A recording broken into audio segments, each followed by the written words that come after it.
Samajwadi party के एक और नेता रविदास मेहरोत्रा ने अग्निकांड के लिए सरकार की लापरवाही को जिम्मेदार ठहराया। आम आदमी पार्टी के नेता संजय सिंह ने एसआईटी जांच को झुंझुना बता दिया। बहुत ही दर्दनाक और दुखद घटना सामने आई है जो लखनऊ में हादसा हुआ है और इसमें बहुत सारे छात्र ने अपनी जान खोई है। तो उन सभी परिवारजनों के साथ हमारी संवेदना है और हम चाहेंगे कि सरकार पूरा सहयोग करे, जो बच्चे अभी भी हॉस्पिटल में भर्ती है उनका सही इलाज हो पाए और पता कराए कि आखिरकार की घटना घटी कैसे, और जो दमकल विभाग की जो गाड़ियां हैं, जो फायर ब्रिगेड की गाड़ियां जल्दी क्यों नहीं पहुंच पाई बच्चों को निकलवाने के लिए बाहर। तो कहीं ना कहीं सरकार को अपने ही इन सवालों का उत्तर खोजना चाहिए और इसके लिए रिस्पॉन्सिबिलिटी यानी कि अपनी जिम्मेदारी लेते हुए परिवारजनों को ज़्यादा से ज़्यादा मुआवजा देना चाहिए और आखिरकार घटना क्यों हुई और उसमें जो लोग जिम्मेदार हैं उनको भी चिन्हित करके इसके दायरे में लाकर उनको सजा मिले, इस पे कार्य करना चाहिए।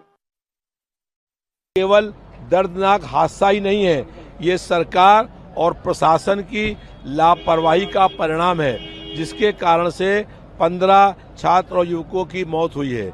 यहाँ पर आवासीय क्षेत्र है, लेकिन लखनऊ विकास प्राधिकरण ने और सरकार ने पैसा लेकर के यहाँ कमर्शियल काम शुरू करा दिया है और उसके बाद देखा नहीं कि इस बिल्डिंग में आग लगने के बाद उसको बुझाने का कोई सिस्टम लगा है कि नहीं। ये सरकार की, प्रशासन की घोर लापरवाही थी, जिसके कारण से ये दर्दनाक जो है हादसा हो गया है। लखनऊ अग्निकांड के बाद राजस्थान से लेकर बिहार तक एक एक्शन देखने को मिल रहा है। वो आपको इन्फॉर्मेशन दे दूं, फिर इस चर्चा को स्टूडियो में लेकर आऊंगी। शहर शहर प्रशासन एक्शन में है। कोचिंग सेंटर्स जाकर फायर सेफ्टी का ऑडिट किया जा रहा है। पहली तस्वीर जयपुर की आपको दिखा रही हूं, जहां दमकल विभाग के अधिकारी शहर के हर कोने में कोचिंग संस्थानों में जा रहे हैं। फायर सेफ्टी की जांच हो रही है। अगर आग लग जाए तो जान बचाने के लिए फिर वो एग्जिट रूट क्या होगा, ये समझने की कोशिश हो रही है। दूसरी तस्वीर पटना की आप देख रहे हैं। यहाँ पर भी ठीक इसी तरीके से कोचिंग हब जहाँ पे माना जाता है, वहाँ पर फायर ब्रिगेड की टीम अलग अलग कोचिंग सेंटर्स में जाकर जांच कर रही है, जिससे अगर लखनऊ अग्निकांड जैसे कोई भयानक त्रासदी हो जाए या अग्नि लग जाए तो त्रासदी से बचा जा सके, कोशिश ये हो रही है।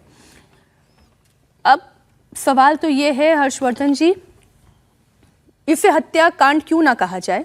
इस अग्निकांड को 10 साल पहले जो इमारत गिर जानी थी वो इमारत कैसे खड़ी हुई थी? फायर की कोई एनओसी यहां पर है नहीं।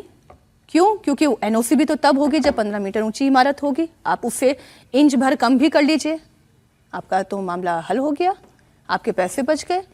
अधिकारी किसी की पॉकेट आप गर्म कर लीजिए, कोई चिंता की बात नहीं, चला लीजिए आप कमर्शियल बिल्डिंग। लेकिन जब ऐसी घटना घट जाए तब फिर व्यक्ति क्या करे?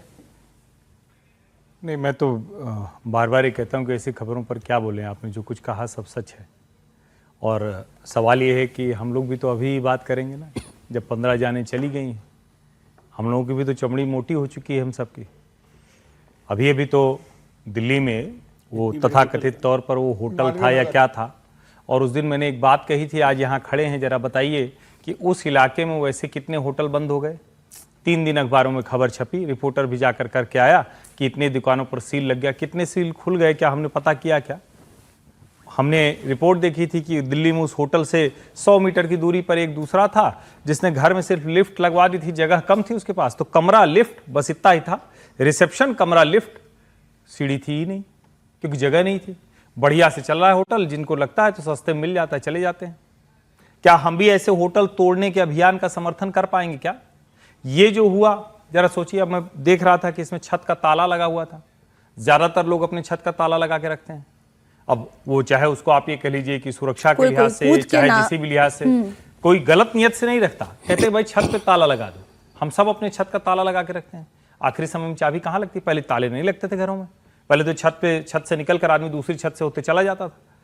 लेकिन जब हम कहते हैं कि सिस्टमेटिक फेल्योर, तो क्या वो सिस्टमेटिक फेल्योर सीएम के वहां चले जाने भर से ठीक हो जाएगा? नहीं हो। बिल्कुल जाना चाहिए। बहुत संवेदनशील व्यवहार है, किसी भी मुख्यमंत्री को, किसी भी अधिकारी को, किसी भी व्यक्ति को वहां जाना चाहिए। कल हम लोगों ने देखा ब्रिजेश पाठक वहां पहुंच गए थे, फिर सीएम भी पहुंचे। लेकिन सवाल यह है कि क्या 3 लोगों 4 लोगों की गिरफ्तारी करके, और क्या वहां जितने ऐसे मकान उनको तोड़ने का साहस किसी सरकार में है? और वो सरकार जो चुनाव में जा रही हो तो क्या जनता उसको रिएक्ट उस तरह से नहीं करेगी कि अरे भाई ठीक है, हो गया, एक जगह लग गया, इसका मतलब थोड़ी ना सब गड़बड़ कर दें। हमें जरा अपने गिरेबान में भी झांक कर देखना होगा। हर कोई अपने घर के बाहर गाड़ी के लिए जगह नहीं होती, पोर्टिको अंदर नहीं है, गाड़ी बाहर खड़ी करेंगे। आप नोएडा के पॉश इलाके, दिल्ली के पॉश इलाके में चलिए, अगर कोई दुर्घटना हो जाए तो आदमी जल्दी से निकल नहीं सकता, एम्बुलेंस नहीं निकल सकती। अभी गाजियाबाद में एक अपार्टमेंट में हुआ था, पानी की बौछार वहां तक नहीं पहुंच पा रही। अभी नोएडा में एक हुआ, यहीं की एक बड़ी पॉश सोसाइटी है सेक्टर 78 की, वहां हुआ, नहीं पहुंच पा रहा है। हम किस तरह का डेवलपमेंट कर रहे हैं और डेवलपमेंट के साथ क्या हमारे पास उसकी इक्विपमेंट बिल्कुल बहुत अच्छा है। और मैं तो सोचता हूं ये जो 90 मंजिल, 50 मंजिल, 60 मंजिल बनती चली जा रही, कहां से होगा? सोसाइटी में फ्लैट के बगल से किस तरफ से पानी जाएगा उसका कोई इंतजाम नहीं। मैक्सिमम जिसको कहते हैं ना कि ऑप्टिमम यूटिलाइजेशन होता है, तो सब कर लिया, आपको बेच दिया। मुझे लगता है ये जो सिस्टमेटिक फेल्योर है, इस पर क्या हम कोई बात करेंगे क्या? और फिर मैं कह रहा हूं पहली बार नहीं, देश के हर हिस्से से ऐसी घटनाएं उस दिन हम लोग चीखते हैं, उसके बाद खत्म।